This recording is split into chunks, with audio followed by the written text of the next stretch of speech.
মালিক রাস্তা বন্ধ করে ফাইতারা করে দেখা লাগান লাগান লাগান লাগান গাড়ি আমার কাছে যথেষ্ট গাড়ি আপনি গাড়ি ডাবল লাইনে গাড়ি রাখতে আপনি ডাবল লাইনে গাড়ি রাখার অনুমতি আছে কিনা আপনি গাড়ির কাগজ দিবেন কি দিবেন না আপনি দিবেন কি দিবেন না গাড়ির কাগজ আপনি গাড়ির কাগজ দেখাবেন কি দেখাবেন না দেখান আপনি ড্রাইভার কে আপনি হ্যাঁ আমরা তাহলে কাজ করাতে কাজ করাবেন এখানে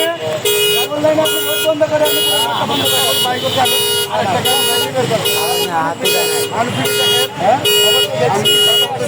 সাউন্ডটা বন্ধ করেন দেখে আপনি কাগজ দেখাবেন কি দেখাবেন না